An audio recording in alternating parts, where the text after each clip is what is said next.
राधे राधे दोस्तों। ये तीन औरतें भूलकर भी शिवलिंग पर जल ना चढ़ाएं। एक समय की बात है, देवी पार्वती कैलाश में भगवान शिव के पास आती हैं और उनसे पूछने लगती हैं, हे प्रभु, आप ही आदि और अंत है। आपके कारण काल प्राणी को ग्रहण करता है, किंतु आज मैं आपके पास यह जानने के उद्देश्य से आई हूँ कि सावन मास में शिवलिंग पर जल चढ़ाने के नियम क्या हैं। कौन सी स्त्री को सावन में शिवलिंग को जल चढ़ा सकती हैं और कौन सी नहीं, इस विषय में मुझे ज्ञान दीजिए। साथ ही यह भी बताइए कि कौन सी स्त्री को सावन सोमवार व्रत का पालन नहीं करना चाहिए। इन प्रश्नों का उत्तर देकर मुझे तृप्त करें, मुझ पर कृपा करें और मेरे मन की आशंकाओं को दूर करें। तब मुस्कुराते हुए भगवान शिव कहते हैं कि हे देवी पार्वती, आज आपने मानव कल्याण के उद्देश्य से एक उत्तम प्रश्न किया है। सावन में शिवलिंग को जल देने के कुछ महत्वपूर्ण नियम होते हैं। उन नियमों का पालन करते हुए ही शिवलिंग को जल देना चाहिए।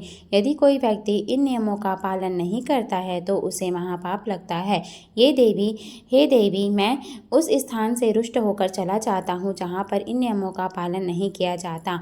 आगे भगवान शिव कहते हैं, हे प्रिय, आज मैं उन तीन स्त्रियों के विषय में बताने वाला हूँ जिन्हें शिवलिंग को जल नहीं चढ़ाना चाहिए। इन स्त्रियों को शिवलिंग में जल देने का कोई शुभ फल प्राप्त नहीं होता है, उल्टा इनके द्वारा शिवलिंग को जल चढ़ाने पर उन्हें महापाप ही लगता है। शिवलिंग ही मेरा साक्षात स्वरूप है, जिसकी नित्य पूजा करने वालों की मैं सदैव रक्षा करता हूँ।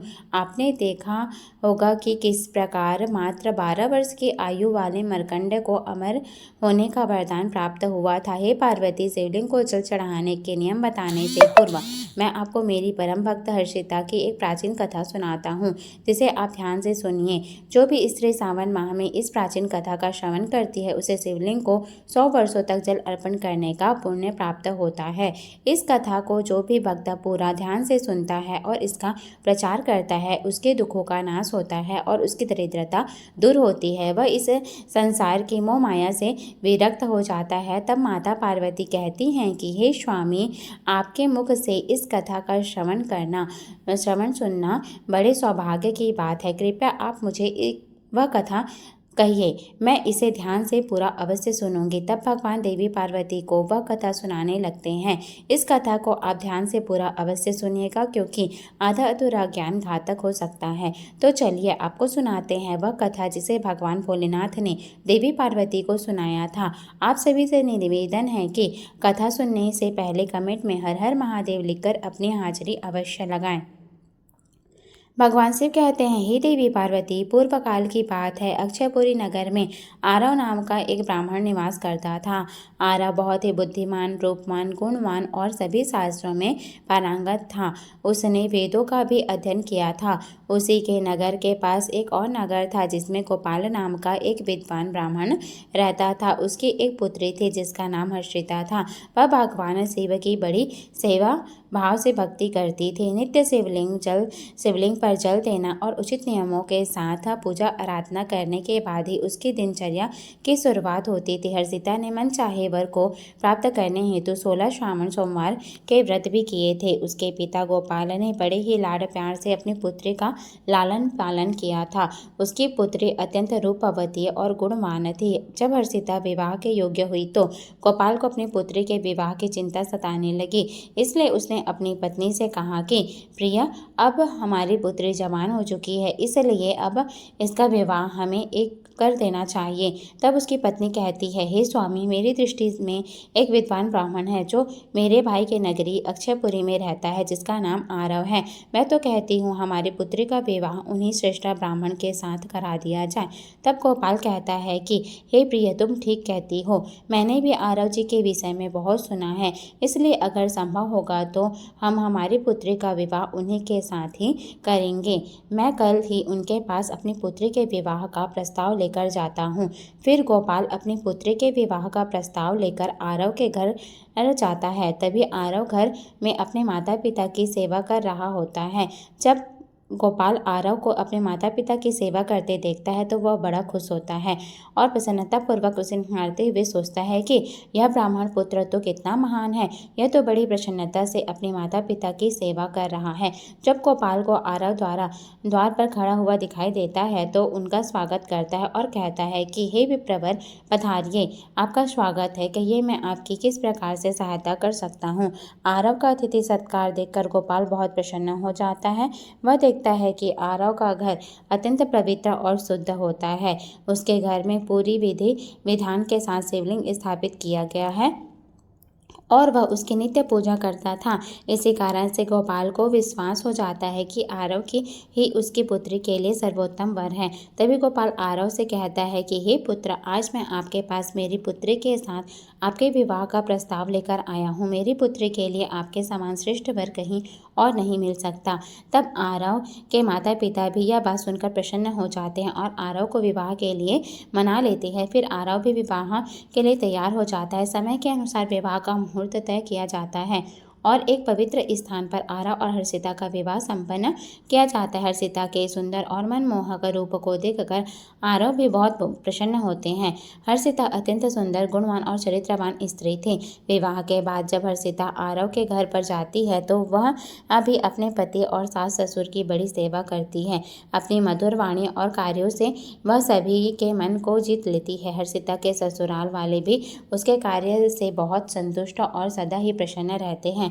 हर्षिता नित्य अपने पति से पहले जागकर घर का आंगन साफ करती थी, फिर घर के अंदर साफ सफाई करके स्नान किया करती थी। स्नान करके वह पूजा घर में जाकर पूजा किया करती थी और नित्य रूप से शिवलिंग को जल देती थी तथा बेलपत्र अर्पित करती थी। दिन भर वह अपने अन्य सभी कार्यों को कर सभी परिवारजनों को प्रसन्न करती थी। फिर रात को वह पति के चरण दबाकर उसके सो जाने के बाद ही सोया करती थी।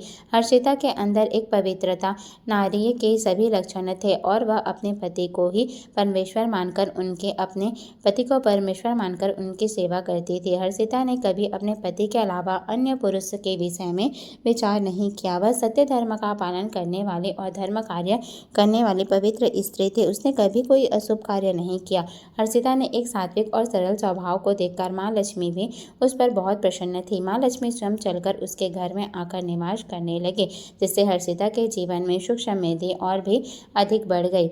आगे भगवान शिव कहते हैं कि हे देवी पार्वती, धन की देवी लक्ष्मी उन्हीं स्त्रियों पर अपनी कृपा दृष्टि बनाए रखती है जो पवित्र होती हैं और जो सत्य धर्म का पालन करती हैं। हर्षिता के अंदर वे सभी लक्षण थे जो एक श्रेष्ठ पवित्रता नारी के अंदर होने चाहिए, लेकिन आगे मैं उन्हें बताऊंगा कि हर्षिता की एक भूल के कारण उसका पूरा परिवार दुखों के बादलों में डूब गया और उसके जीवन में केवल कलेश, अशांति और दुख ही आने लगा।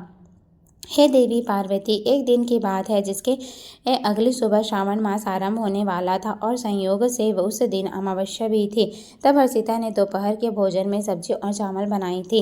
उसने सब्जी में अधिक मात्रा में प्याज और अन्य सब्जियों को दही के साथ मिलाकर बनाया था और स्वाद को बढ़ाने हेतु सेंधा नमक का भी उपयोग किया था। तब हर्षिता और उसका पति संध्या पूर्व भोजन कर रात में सो गए, किंतु हर्षिता ने जो सब्जी बनाई थी वह बहुत ही स्वादिष्ट बनी और सभी के भोजन पश्चात उसमें से थोड़ी सी बच भी गई थी।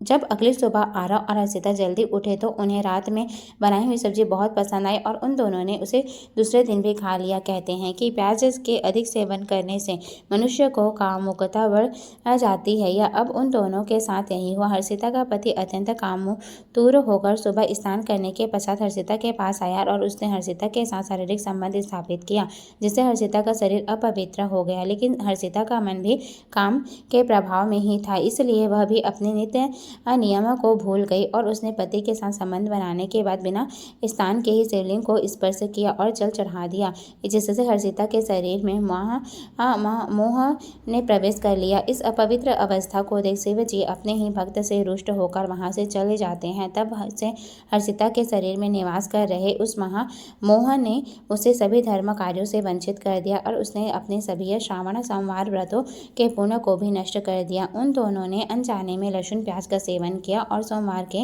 व्रत के दौरान हर्षिता ने नमक का उपयोग अपने भोजन में किया, जिस कारण से उसका व्रत भी विफल हो गया। व्रतों को करने से मनुष्य का महा पुण्य की प्राप्ति होती है, परंतु हर्षिता अपने अनजान दुष्कर्म से पाप के भागी बनती जा रही थी। महामोह के शरीर में वास होने के कारण हर्षिता की मति भ्रष्ट हो जाती है और इसका विपरीत प्रभाव हर्षिता के पति पर भी पड़ जाता है।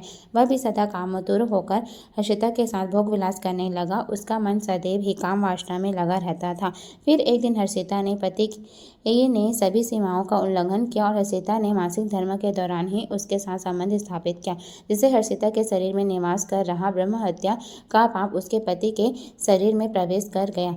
आगे भगवान शिव कहते हैं, हे देवी, जब स्त्री मासिक धर्म से होती है तो उसके शरीर में 3 दिनों तक ब्रह्म हत्या का पाप निवास करता है, क्योंकि ब्रह्मदेव ने इंद्र के शरीर से ब्रह्म हत्या का पाप निकालकर वृक्ष, जल, अग्नि और अप्सराओं को ग्रहण करने के लिए कहा था। उसी समय से स्त्रियों के शरीर में मासिक धर्म के दौरान ब्रह्म हत्या का पाप निवास करता है। जो भी पुरुष मासिक धर्म के दौरान स्त्री को स्पर्श करता है और उसके साथ संबंध बनाता है तो यह पाप उसके शरीर में प्रवेश कर जाता है।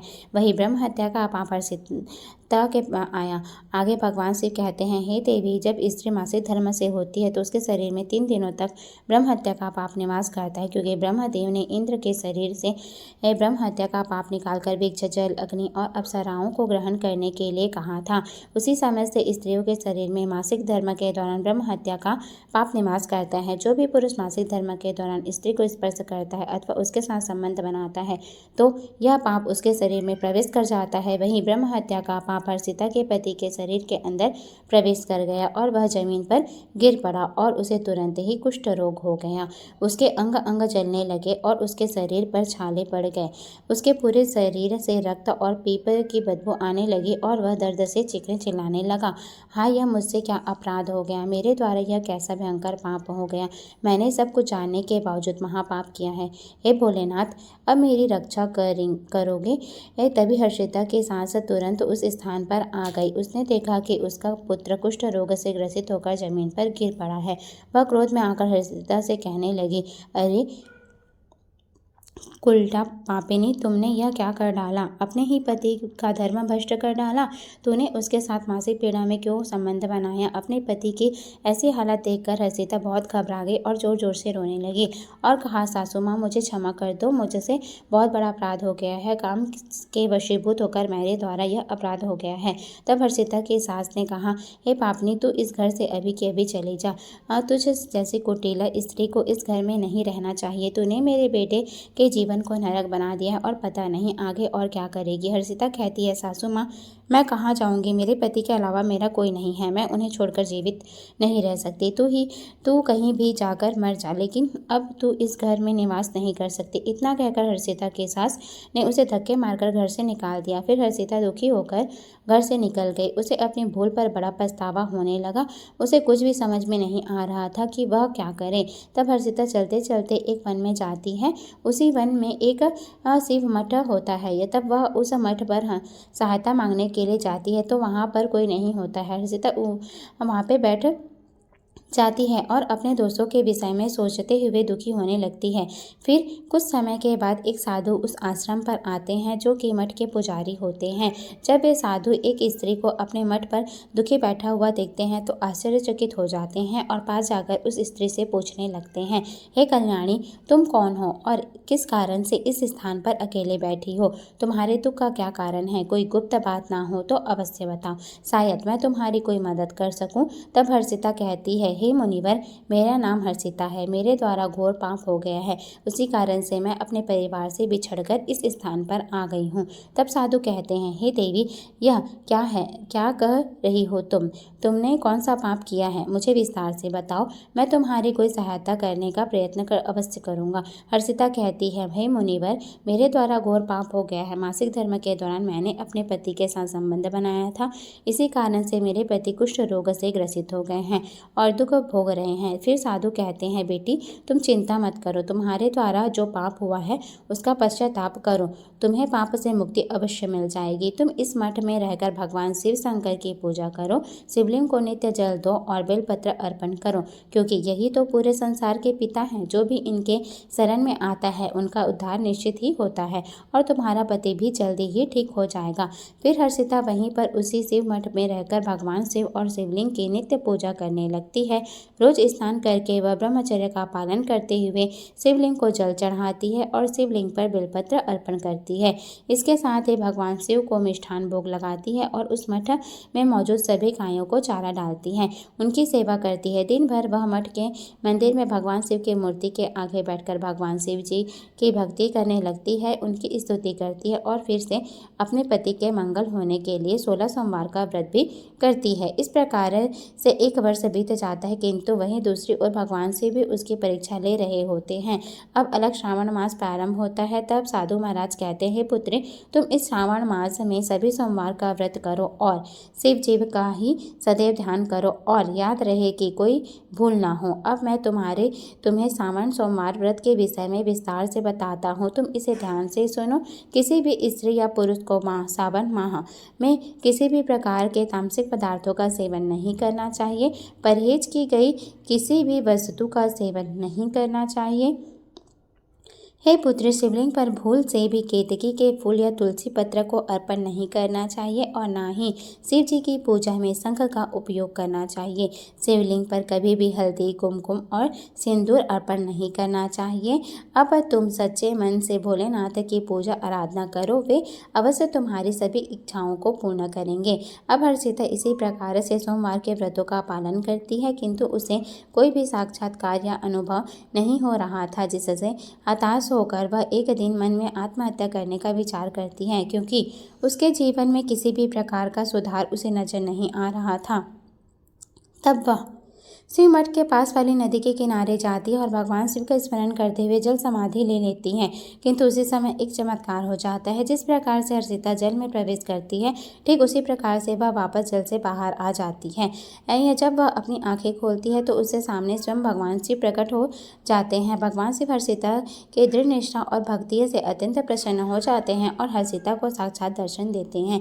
भगवान शिव को साक्षात अपने सामने खड़ा देखकर हर्षिता उन्हें बारंबार प्रणाम करने लगती है और उनकी स्तुति करने लगती है। तब भगवान शिव हर्षिता से कहते हैं, पुत्री तुमने बड़ी ही श्रद्धा से मेरा और भक्तिभाव से मेरी आराधना की है, इसलिए अब मैं तुम पर प्रसन्न हूँ। कहो तुम्हारी क्या कामना है। तब हर्षिता कहती है कि हे प्रभु, कृपया मुझे बताइए, मेरे किस दोष के कारण मेरे अंदर काम का वास हो गया, जिस कारण से मेरे द्वारा घोर पाप हुआ और मेरे पति को कुष्ठ रोग हो गया। भगवान शिव कहते हैं, हे पुत्री अब तुम ध्यान से सुनो। तुम्हारे द्वारा अनजाने में ही एक पाप हुआ था, जिस कारण से तुम्हारे अंदर महामोह ने प्रवेश कर लिया था। एक दिन सावन माह में तामसिक पदार्थ का सेवन करके तुमने अपने पति के साथ संबंध बनाने के बाद जल बिना नहाए, बिना स्नान किए शिवलिंग स्पर्श करते हुए जल चढ़ा दिया था। पति पत्नियां जब रति क्रिया करते हैं तो उनका शरीर अपवित्र हो जाता है और ऐसी अवस्था में शिवलिंग को कभी भी स्पर्श नहीं करना चाहिए। शिवलिंग मेरा ही पूर्ण अंश अवतार है। तुमने अपवित्र अवस्था में ही शिवलिंग को जल अर्पण किया था, जिस कारण से मैंने तुम्हारे घर का त्याग किया और फिर महामोह ने तुम्हारे अंदर प्रवेश कर लिया। उसी महामोह के कारण तुम्हारे और तुम्हारे पति के अंदर काम का प्रभाव अधिक बढ़ गया और मासिक धर्म के दौरान स्त्री के साथ संसर्ग होने के कारण तुम्हारे पति को कुष्ठ रोग हो गया था। वह हर्षिता कहती है कि हे प्रभु, अनजाने में मुझसे यह बड़ा पाप हो गया है, अब इस पाप का क्या पश्चाताप है। भगवान शिव कहते हैं, सीता इस पाप का पश्चाताप तुमने 1 वर्ष तक ब्रह्मचर्य व्रत का पालन करके कर लिया है और 16 सोमवार का निरंतर व्रत की भी किया, इसलिए अब तुम पापों से मुक्त हो। हर्षिता कहती है, प्रभु कृपा करके मुझे बताइए कि किस अवस्था में शिवलिंग को जल नहीं चढ़ाना चाहिए और शिवलिंग पर जल चढ़ाने के क्या नियम है। तब भगवान शिव कहते हैं कि हे पुत्री, अब मैं तुम्हें शिवलिंग को जल देने के नियम बताता हूँ, तुम इसे ध्यान से सुनो। हे पुत्री, शिवलिंग अत्यंत पवित्र होता है और यह मुझे सबसे अधिक प्रिय है, इसलिए इसकी सात्विकता और पवित्रता बनी रहनी चाहिए। शिवलिंग को कभी अपवित्र अवस्था में स्पर्श नहीं करना चाहिए। जो स्त्री मासिक धर्म से हो उसे भी कभी स्पर्श नहीं करना चाहिए। मासिक धर्म के दौरान स्त्री के शरीर में ब्रह्म हत्या का पाप होता है। ऐसे में स्त्री को शिवलिंग को जल नहीं चढ़ाना चाहिए। किसी भी स्त्री और पुरुष को संबंध बनाने के बाद शिवलिंग को स्पर्श नहीं करना चाहिए और ना ही इसे जल चढ़ाना चाहिए। संबंध बनाने पर स्त्री और पुरुष का शरीर अपवित्र हो जाता है। ऐसी अवस्था में शिवलिंग को स्पर्श करने पर दोष लगता है और यह महापाप होता है। हे पुत्री, जो स्त्री अपने पति का त्याग करके चली गई हो, जो विवाह के पश्चात अपने पति को छोड़कर अन्य पुरुष के साथ निवास कर रही हो, ऐसी स्त्री को भी शिवलिंग पर जल नहीं चढ़ाना चाहिए। शिवलिंग की पूजा करने का अधिकार केवल प्रतिव्रता या कुमारी स्त्रियों को ही होता है। जो स्त्री आलसी, वैश्यवृत्ति की या अनेक पुरुषों के साथ संबंध बनाती हैं, उन्हें शिवलिंग को जल नहीं चढ़ाना चाहिए। आगे भगवान शिव कहते हैं कि हे हर्षिता, मैंने तुम्हें शिवलिंग को जल देने के संबंध में महत्वपूर्ण नियम बताए हैं, तुम इसे ध्यान में रखो। तब हर्षिता कहती है, हे प्रभु, मेरे पति कुष्ठ रोग से पीड़ित हैं, कृपा करके मेरे पति को रोग से मुक्त कीजिए। तब शिव जी कहते हैं कि हे पुत्री, तुमने इस शिवलिंग की 1 वर्ष तक पूजा की है और नित्य बेलपत्र का अर्पण किया है। वृक्षों के बेलपत्र मुझे सबसे प्रिय हैं। शिव जी, शिवलिंग पर तुमने जो भी बेलपत्र अर्पण किए थे, तुम इसके पत्ते ले जाकर अपने पति को गुप्त रूप से खिला दो। तत्पश्चात वह रोग और पापों से मुक्त हो जाएगा। इतना कहकर भगवान शिव अंतर ध्यान हो जाते हैं। यह सुनकर हर्षिता बहुत प्रसन्न हो जाती हैं और भगवान शिव को बारंबार प्रणाम करके धन्यवाद देती हैं। फिर हर्षिता उस शिवलिंग पर अर्पित बेलपत्र के कुछ पत्ते उठाकर घर पर लाती हैं और अपने कोढ़ी पति को खिला देती है। शिवलिंग के पत्ते खाते ही उसका पति एकदम स्वस्थ हो जाता है और हर्षिता को गले ऐसे लगा लेता है। हर्षिता की सास भी जब यह चमत्कार देखती है तो वह बड़ी प्रसन्न हो जाती है और फिर वे भी सभी प्रसन्नता से रहने लगते हैं। प्रिय श्रोताओं, भगवान शिव कहते हैं कि हे देवी पार्वती, इसलिए इन अवस्थाओं में स्त्रियों को शिवलिंग को जल नहीं चढ़ाना चाहिए और ना ही शिवलिंग को स्पर्श करना चाहिए, अन्यथा इसके अशुभ परिणाम भोगने पड़ते हैं, जैसा हर्षिता के साथ हुआ था। प्रिय दर्शकों, अब हम जानते हैं शिवलिंग से जुड़े कुछ महत्वपूर्ण नियम। क्या आप जानते हैं भगवान शिव जी की पूजा में यह 3 चीज़ें उपयोग करना वर्जित है? आपको पुण्य की जगह पाप मिलेगा। तो चलिए जान लेते हैं कौन सी वह 3 चीज़ें। सबसे पहले है तुलसी के पत्ते। जी हाँ, तुलसी माता लक्ष्मी का रूप है और माता लक्ष्मी भगवान श्री हरि विष्णु जी की पत्नी है, इसलिए तुलसी के पत्ते कभी भी शिवलिंग पर नहीं चढ़ाना चाहिए। दूसरा है शंख। शिव जी ने शंखचूर्ण नाम के दैत्य का वध किया था और उसी की हड्डियों से शंख के निर्मित हुआ था। तीसरा है केतकी का फूल। पुराणों के अनुसार भगवान विष्णु और ब्रह्मा जी के विवाद में केतकी के फूलों ने ब्रह्मा जी के झूठ के साथ दिया था। भगवान शिव इस विवाद के निर्णायक की भूमिका में थे। शिव जी ने केतकी के झूठ पकड़ लिया और उसे श्राप दिया कि उसका उपयोग उनकी पूजा में नहीं किया जाएगा। भगवान शिव जी पीले और सफ़ेद कनेर के फूल पसंद करते हैं। आप उन्हें जरूर अर्पित करें। धतूरे के फूल और फल और फूल भी अर्पित कर सकते हैं। साथ ही दूध और चंदन से लेप चढ़ाना भी शुभ माना जाता है। पुराणों में शिवलिंग को ही ब्रह्मांड का केंद्र माना गया है। इस केंद्र से समस्त ब्रह्मांड को ऊर्जा प्राप्त होती है। शिवलिंग से ही इस ब्रह्मांड की उत्पत्ति हुई है, इसलिए शिवलिंग को ऊर्जा का केंद्र माना गया है। इसके पास कोई भी ऐसी वस्तु नहीं रखनी चाहिए जिससे शिवलिंग से निकलने वाली ऊर्जा नकारात्मकता में परिवर्तन हो जाए। वास्तुशास्त्र के अनुसार यदि ऐसी वस्तुएं शिवलिंग के पास रखी जाती हैं तो घर का वातावरण भी नकारात्मक हो जाता है, जैसे कि एक साथ 2 शिवलिंग, तुलसी का पौधा, कांसे के बर्तन। नंदी को भी पास नहीं रखना चाहिए, नंदी को थोड़ा दूर रखना चाहिए। पूजा स्थल पर या उसके आसपास अशुद्ध, अपवित्र और अशुभ समझी जाने वाली वस्तुएं में भूलकर भी नहीं रखनी चाहिए, जैसे चमड़े की वस्तुएं, मृत व्यक्ति का अस्थि या कलश, हड्डियां, मांसाहार आदि। मंदिर और उसके आसपास शुद्धता और सात्विकता रहनी चाहिए। जो मनुष्य शिव जी को जल देते समय 1 लाख बार महामृत्युंजय मंत्र का जाप करता है, उसके शरीर से के सभी रोग नष्ट हो जाते हैं और उसका शरीर शुद्ध हो जाता है। जो 2 लाख बार महामृत्युंजय मंत्र का जाप करता है, अपने पूर्व जन्म की बातों का स्मरण होने लगता है। जो मनुष्य 3 लाख बार महामृत्युंजय मंत्र का जाप करता है, उसे काम्य वस्तुओं की प्राप्ति हो जाती है, अर्थात वह जिन वस्तुओं की कामना करता है वह उसे प्राप्त हो जाती है। तो प्रिय दर्शकों, आपको यह कथा कैसी लगी हो कमेंट बॉक्स में अवश्य बताएं। जानकारी अच्छी लगी हो तो वीडियो को लाइक करें और कमेंट में हर हर महादेव अवश्य लिखें। साथ ही चैनल को सब्सक्राइब करें और ऐसी ही रोचक धार्मिक कथाओं के लिए हमारे साथ बने रहिएगा। मिलते हैं फिर एक नई कथा के साथ, तब तक के लिए जय श्री कृष्ण, राधे राधे। वीडियो देखने के लिए आपका धन्यवाद। जय श्री कृष्ण, राधे राधे, राधे राधे। जय श्री कृष्ण, जय जगन्नाथ प्रभु, हर हर महादेव।